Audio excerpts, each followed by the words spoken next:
जैसा अन्न वैसा मन। तो आज हम कोई डिश नहीं प्रिपेयर कर रहे हैं, आज कुछ बातें करने वाले हैं आपसे और ये खाने के बारे में बातें कर रहे हैं। जैसा हमारा खाना होगा वैसा ही हमारा मन होगा। मेरी जितनी भी आप डिशेस देखते होंगे उसमें ऑयल की क्वांटिटी कम रहती है और इवन जो डीप फ्राई भी चीज़ें रहती हैं वो भी मैं कम ऑयल में करती हूँ। वो क्यों करती हूँ तो इस वीडियो में मैं आपके साथ शेयर करने वाली हूँ वो सारी बातें। और हमें हेल्दी डाइट खाना भी चाहिए और घर में किस तरीके से हम प्रिपेयर करते हैं, सारे टिप्स ट्रिक्स सजेशन और बेनिफिट मैं अपने सारे वीडियो में शेयर करती हूँ आपके साथ, क्योंकि बहुत ज़रूरी है। खाना बनाना इज़ आर्ट ऑफ साइंस है। जो भी हम खाते हैं वो हमारे शरीर में जाता है और हमें एनर्जी मिलती है, ताकत मिलती है, जिसके कारण हम अपने काम को कर पाते हैं। तो खाना हमारी लाइफ का बहुत ही अहम हिस्सा है। तो खाने की बात तो हो गई, अब मैं आपसे कुछ साइंस की बातें करने वाली हूँ, क्योंकि जैसा कि मैंने आपको बताया cooking is a art of science. खाना हर कोई बना लेता है लेकिन उसके पीछे छुपा हुआ साइंस बहुत ही कम लोग जानते हैं। तो वो ही आज मैं आपसे बताने वाली हूँ। अगर हम दूध को कंटिन्यूस 1 घंटे तक गर्म करते रहेंगे तो आप सभी जानते हैं कि क्या होगा कि वो मावा बन जाएगा और इसकी हम बहुत अच्छी डिशेस बना सकते हैं, जैसे कि गुलाब जामुन, रबड़ी, जो भी आप चाहें। लेकिन अगर हम पानी को गर्म करते रहेंगे तो क्या होगा वो भी आप सभी जानते हैं। वो भाप बन के उड़ जाएगा और हमारा बर्तन खाली हो जाएगा। लेकिन अगर हम तेल को कंटिन्यूअस लगातार गर्म करते रहेंगे तो क्या होगा ये आप सभी नहीं जानते हैं और ये ही गलती हम सब अपने घर में करते हैं। मैं नहीं करती हूँ, इसलिए मैं आपके साथ ये वीडियो शेयर कर रही हूँ। और आज के बाद अगर आपने इस वीडियो को देखा और फॉलो किया तो आप भी ये गलती नहीं करेंगे। तो चलिए मुद्दे की बात में आ जाते हैं। तो पिछला वीडियो अगर आपने मेरा देखा होगा मूंग दाल की मंगोड़ी वाला, तो ज़रूर, अगर आपने नहीं देखा है तो ज़रूर उसको देखिएगा। और उसमें मैंने आपको दिखाया था, ये कढ़ाई रखी थी और इसमें ऑयल रखा हुआ था और मैंने आपसे कहा था कि ये ऑयल मैं यूज़ नहीं करने वाली। तो मैंने इसका क्या किया वो मैं आपसे बताने वाली हूँ, क्योंकि जिस तरीके से आजकल जो बीमारियां बढ़ रही हैं, जैसे डायबिटीज़, कोलेस्ट्रॉल, बीपी की प्रॉब्लम हो रही है और इन सभी कारण से जो हार्ट डिसीज़ की प्रॉब्लम हो रही है, उन सब चीज़ों को ध्यान में रखते हुए ये वीडियो मैं आपके साथ शेयर कर रही हूँ। क्योंकि जो प्रॉब्लम हो रही है और कहीं न कहीं हार्ट डिसीज़ पहले बहुत कम होती थी। ऐसा माना जाता था कि ये जो है बड़े लोगों को होती हैं, बहुत ही कम लोगों को होती थी। लेकिन आजकल हर घर में ये बीमारियाँ हो रही हैं, जैसे कि diabetes, cholesterol, heart disease, blood pressure, खान-पान से ही रिलेटेड हैं। जिस तरीके से हम खाना बना रहे हैं और खा रहे हैं, साथ ही साथ हम वर्क नहीं कर रहे हैं, प्रिजर्वेटिव का यूज़ कर रहे हैं, ज़ोमैटो वगैरह का खाना ज़्यादा यूज़ कर रहे हैं। आप जानते नहीं होंगे मार्केट में किस तरीके से बनता है ये सारी चीज़ें। और ये जो डिश वगैरह बनती हैं और ऑयल की क्वांटिटी ज़्यादा होती है, तो ये ऑयल को बार-बार गरम किया जाता है और गरम करने के बाद उसकी जो प्रॉपर्टी है चेंज हो जाती है और घर में हम इस तरीके से नहीं करते हैं। तो वो मैं आपके साथ इस वीडियो में शेयर करने वाली हूँ और अगर आप करते हैं इस तरीके से तो आज के बाद आप ये नहीं करिएगा। क्योंकि आपने देखा होगा जो मैंने मंगोड़ियाँ बनाई थी वो मैंने अलग ही ऑयल लिया था फ्रेश वाला और उसमें मैंने मंगोड़ियाँ फ्राई की थी। क्योंकि होली का समय था और जितने भी त्यौहार वगैरह आते हैं हम सभी नए-नए पकवान बनाते हैं घर में और सेलिब्रेट करते हैं, तो वो भी ज़रूरी है।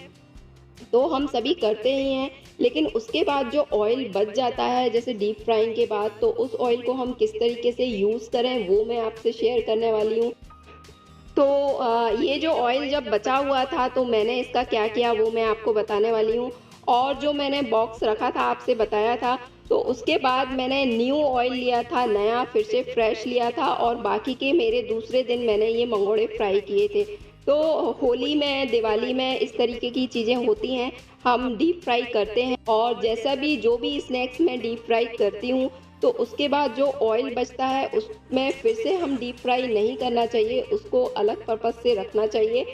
और आपको मैं ये दिखा रही हूँ, चिप्स भी मैं फ्राई करने वाली हूँ और उतना ही ऑयल लिया है जितने में मेरे स्नैक्स फ्राई हो जाएं। बेसिकली हमको इसी तरीके से करना चाहिए। और आपको ये भी मैं दिखा रही हूँ कि गुलाब जामुन को भी मैंने उतने ही ऑयल में फ्राई किया है जितने में मेरे गुलाब जामुन फ्राई हो जाए। इवन मैंने कटलेट भी आपको दिखाया है, इतने ही ऑयल लिया है जितने में मेरे कटलेट फ्राई हो जाए। क्योंकि इसके बाद जब हम ऑयल को दोबारा रीहीट करते हैं, गरम करते हैं, तो ऑयल की प्रॉपर्टी चेंज हो जाती है। वो मैं आपको दिखाऊंगी, तो वीडियो के लास्ट तक ज़रूर बने रहिएगा। तो देखिए, होली में मैंने काफ़ी सारी डिशेस बनाई थी, जैसे कि गुलाब जामुन भी बनाए थे, गुजिये बनाए थे और काफ़ी कुछ बनाया था। सबके जो ऑयल है मेरे बच चुके थे। हम कितना भी चाहें, डीप फ्राई जब भी हम करते हैं ऑयल बचता ही है। हम चाहते हैं कि कम से कम ऑयल में हो जाए, बट डीप फ्राइंग में ऑयल ज़रूर लगता है।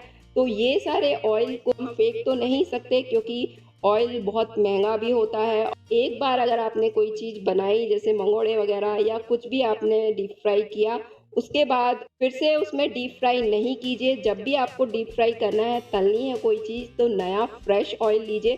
क्योंकि अभी मैं आपको एक एक्सपेरिमेंट दिखाने वाली हूँ प्रैक्टिकली, तो वो आप ज़रूर देखिएगा। तो मेरे जितने भी मेरे ऑयल थे जो मैंने इकट्ठा करके रखे हैं, तो वो सारे ऑयल को मैं एक कंटेनर में छान लूँगी। क्योंकि इसमें आप देख रहे होंगे कुछ पार्टिकल्स रह जाते हैं जो हम डीप फ्राई करते हैं उसके। तो सारे ऑयल को हम छान के अलग कंटेनर में हमको रखना चाहिए, उसी कंटेनर में नहीं रखना चाहिए जिसमें हमने फ्रेश ऑयल रखे हैं। ये जो आपको मैं बाउल में दिखा रही हूँ, जो मैंने डीप फ्राई वाला ऑयल लिया है वो है, और जो फ्रेश वाला ऑयल है वो भी मैं आपको दिखाऊंगी। तो ये जो आप देख रहे हैं, ये फ्रेश वाला ऑयल है, जो फ्रेश वाला है, जिसको हमने डीप फ्राई के लिए नहीं यूज़ किया है। इसकी कंसिस्टेंसी आप देख रहे होंगे, तो आप दोनों ऑयल का डिफरेंस देख रहे होंगे। ये कितना क्लीन दिख रहा है और ये कितना आपको येलोइश दिख रहा है। तो चलिए, पहले मैं आपको ये दिखा देती हूँ जो नॉर्मल हमारा फ्रेश ऑयल है, जिसको हमने अभी तक यूज़ नहीं किया है, जो अलग कंटेनर में रखा था। और ये हमारा जो यूज्ड वाला ऑयल है, तो उसकी थिकनेस भी मैं आपको दिखा देती हूँ। तो किस तरीके से ये थिक हो गया है, और जितनी बार हम इसको रीहीट करते हैं, बार बार गर्म करते हैं एक ही ऑयल को, तो इसकी केमिकल प्रॉपर्टी चेंज हो जाती है और ये ट्रांस फैट में कन्वर्ट हो जाता है। फ्री रेडिकल्स क्रिएट कर लेता है, बना लेता है, जिसके कारण हमारा जो है डीएनए डैमेज होने लगता है। साथ ही साथ जो बॉडी के जो सेल हैं उसमें भी प्रॉब्लम आती है ग्रोथ में, और जिसके कारण कैंसर जैसी डिजीज़ भी आजकल बहुत ज़्यादा हो रही हैं। और ऐसे ऑयल हार्मफुल होते हैं, ब्लड कोलेस्ट्रॉल को इंक्रीज़ कर देते हैं। इस तरीके के ऑयल हाई ब्लड प्रेशर और हार्ट डिसीज़ की प्रॉब्लम मैक्सिमम हो जाती है। तो अगर आपको अपने आप को हेल्दी रखना है, स्वस्थ रखना है, तो बाहर के जो स्ट्रीट फूड को अवॉइड करना पड़ेगा, और घर में ही हेल्दी तरीके से आप डीप फ्राई वाली चीज़ें बनाएं। और इसके बाद अगर आपका ऑयल थोड़ा बहुत बच जाए, तो आप इस तरीके से सब्जी वगैरह सौते कर सकते हैं। और अगर आप चाहें, अगर नहीं यूज़ करना चाहते सब्जी में भी, तो आप इसको दूसरे पर्पज़ से भी यूज़ कर सकते हैं। आप इसको स्टोर करके रख सकते हैं, और दिवाली वगैरह में आप इसके दिए जला सकते हैं, और वैसे भी आप दियों में यूज़ कर सकते हैं। तो घर में हम बहुत अच्छे से सेफ्टी से अपने खाने को बनाते हैं, हाइजीनिकली, और हमको पता रहता है कि हम कौन सा ऑयल यूज़ कर रहे हैं, किस तरीके से यूज़ कर रहे हैं। लेकिन मार्केट में हमको नहीं पता रहता, एक ही ऑयल को 10 बार गर्म किया जाता है, और उसके हार्मफुल टॉक्सिक हमारे लिए बहुत ज़्यादा हार्मफुल रहते हैं। तो आप मार्केट के स्नैक्स वगैरह छोड़िए और घर में ही हेल्दी तरीके से बनाइए। कम ऑयल में भी डीप फ्राई किया जा सकता है, और इस तरीके से बनाएंगे तो आपको कोई प्रॉब्लम नहीं होने वाली है। तो बेसिकली मुझे आपसे यही कहना था, यही बात शेयर करनी थी कि आप ऑयल को इतनी ही क्वांटिटी में लें जितने में आपकी चीज़ें डीप फ्राई हो जाएं, और बाय चांस वो ऑयल बचे तो आप उसको रीहीट ना करें, फिर से डीप फ्राई ना करें उसको। फिर आप या तो सब्जी के लिए यूज़ कर लें, या फिर आप उसको स्टोर करके आप दीपावली वगैरह में या दिए वगैरह आप घर में जलाते हैं तो उसके लिए यूज़ कर सकते हैं। अवॉइड कीजिए बाहर के खाने को, स्ट्रीट फूड को। घर में ही हेल्दी तरीके से सारी डिश बनाइए जो आपके हेल्थ के लिए बेनिफिशियल होगा, सभी के लिए। क्योंकि अगर घर में हम कोई चीज़ बनाते हैं तो हमें मालूम है हम किस तरीके से बना रहे हैं और कैसे बना रहे हैं, और किस तरीके का हम ऑयल यूज़ कर रहे हैं। और अगर हम मार्केट से खरीदते हैं तो आपको पता नहीं होता, वो जो देता है आप खा लेते हैं, बस आपको कोई फ़र्क नहीं पड़ता। तो इसी कारण से आजकल जो बीमारियां हो रही हैं बहुत बढ़ रही हैं। तो ये एक कारण है मेन, क्योंकि खाने से ही हमारी सारी प्रॉब्लम क्रिएट होती हैं और बाकी प्रॉब्लम तो फिर बाद में है, जो स्ट्रेस है, प्रिजर्वेटिव हैं और सारा कुछ जो है। तो सबसे पहले हमको अपने ऑयल को ही इस तरीके से यूज़ करना होगा और अपने हेल्दी खाने को बनाना होगा इस तरीके से। और सेकंड मैं आपको बताने वाली हूँ दूसरे वीडियो में कि हमें कौन सा ऑयल यूज़ करना चाहिए अपने खाने में, तो वो वीडियो भी मैं आपके साथ ज़रूर शेयर करूँगी।